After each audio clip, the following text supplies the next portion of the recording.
नमस्कार, मैं हूं रंजीत चौहान। जब कानून के रक्षक भक्षक बन जाएं, यूपी की जनता किस पर भरोसा करे। यूपी सीएम योगी के जीरो टॉलरेंस एक्शन पर फिर से सवाल खड़ा हो गया है। दरअसल कानपुर में नाबालिग के अपहरण और सामूहिक दुष्कर्म के सनसनीखेज मामले में आरोपी दरोगा को अभी तक गिरफ्तार नहीं किया गया। पुलिस की 4 टीमें उसे खोजने में जुटी हुई हैं। बताया जा रहा कि दरोगा ने अपनी स्कॉर्पियो कार में 2 घंटे तक दरिंदगी की। इस दौरान बचाव के लिए गुहार लगाती रही, चीखती चिल्लाती रही, लेकिन बाहर किसी ने उस मासूम की आवाज नहीं सुनी। इस मामले में एक अन्य आरोपी को गिरफ्तार किया जा चुका है। कानपुर का यह केस न केवल कानून व्यवस्था पर सवाल खड़े करता है, बल्कि पुलिस की छवि को झकझोर कर रख देता है। एक नाबालिग लड़की के अपहरण और सामूहिक दुष्कर्म की इस घटना ने पूरे पुलिस महकमे में हड़कंप मचा दिया है। जांच जैसे जैसे आगे बढ़ी, वैसे वैसे जो परतें खुली, वे और भी ज्यादा डराने वाली साबित हुई हैं। आरोप है कि इस घिनौनी वारदात में कोई बाहरी अपराधी नहीं, बल्कि खुद कानून का रक्षक शामिल था। घटना सचेंडी थाना क्षेत्र की है। पीड़िता के मुताबिक रविवार रात करीब 10 बजे वह घर से बाहर निकली थी। उसके दौरान एक काले रंग की स्कॉर्पियो गाड़ी उसके पास आकर रुकती है। गाड़ी में सवार 2 युवकों ने अचानक उसे दबोच लिया और जबरन कार के अंदर खींच लिया। पीड़िता कुछ समझ पाती उससे पहले ही गाड़ी तेज रफ्तार में अंधेरे की ओर बढ़ चुकी थी। आरोप है कि कार सवार युवक उसे सचेंडी इलाके में रेलवे ट्रैक के पास स्थित एक सुनसान स्थान पर ले गए। वहां गाड़ी को खड़ा कर दिया, कार के शीशे बंद कर दिए। बाहर सन्नाटा पसरा हुआ था। पीड़िता का आरोप है कि करीब 2 घंटे तक कार के अंदर उसके साथ दरिंदगी की गई। वह मदद के लिए चिल्लाती रही, गिड़गिड़ाती रही, लेकिन बंद शीशों और सुनसान इलाकों के कारण उसकी चीखें बाहर तक नहीं पहुंच सकी। 2 घंटे तक वह हर पल मौत से जूझती रही। आरोप है कि इस वारदात में भीमसेन चौकी प्रभारी दरोगा अमित मौर्य की सीधी भूमिका रही। जांच में सामने आया कि स्कॉर्पियो गाड़ी दरोगा की ही थी। उसी में नाबालिग के साथ गैंगरेप किया गया। आरोप है कि दरोगा ने शिवबरन नाम के एक कथित पत्रकार के साथ मिलकर इस वारदात को अंजाम दिया। साथियों, वारदात के बाद जब पीड़िता की हालत बेहद खराब हो गई, वह पूरी तरह से टूट चुकी थी, तब आरोपी उसे देर रात उसके घर के पास छोड़कर फरार हो गए। किसी तरह हिम्मत जुटाकर वह घर पहुंची और परिजनों को आप बीती सुनाई।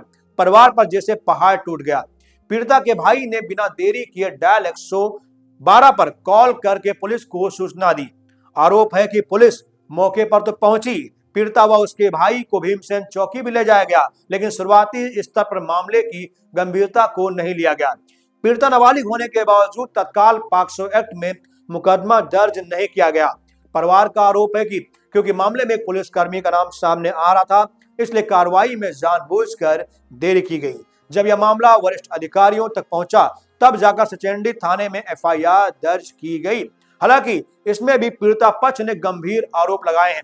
एफआईआर में नामजद आरोपियों के बजाय 2 अज्ञात व्यक्तियों के खिलाफ अपहरण और सामूहिक दुष्कर्म की धाराएं लगाई गई हैं। इस बीच पीड़िता के भाई ने पूरे घटनाक्रम का खुलासा किया। वीडियो में उसने साफ तौर पर कहा कि घटना में शामिल लोगों में एक पुलिसकर्मी भी था जो वर्दी में मौजूद था। वीडियो सामने आते ही मामला तुल पकड़ गया और पुलिस महकमे में हड़कंप मच गया। प्रारंभिक जांच में लापरवाही और संदिग्ध भूमिका सामने आने पर सचेंडी थाना प्रभारी विक्रम सिंह को तत्काल प्रभाव से निलंबित भी कर दिया गया। वहीं आरोपी दरोगा अमित मौर्य को भी सस्पेंड कर दिया गया। हालांकि इस घटना के बाद से वो लगातार फरार चल रहा है। दरोगा की गिरफ्तारी के लिए पुलिस ने 4 विशेष टीमें बनाई हैं, जो लगातार संभावित ठिकानों पर दाबिश दे रही हैं। पुलिस सूत्रों का कहना है कि आरोपी दरोगा के मोबाइल फोन की लोकेशन ट्रेस की जा रही है और उसके करीबी संपर्कों पर भी नजर रखी जा रही है। दरअसल इसमें एक आरोपी पत्रकार भी है। इस मामले में एक आरोपी कथित शिवबरन पत्रकार को पुलिस ने गिरफ्तार कर लिया है। उससे पूछताछ भी लगातार जारी है। उसके बयान के आधार पर कई अहम जानकारियां सामने आने की उम्मीद जताई जा रही है।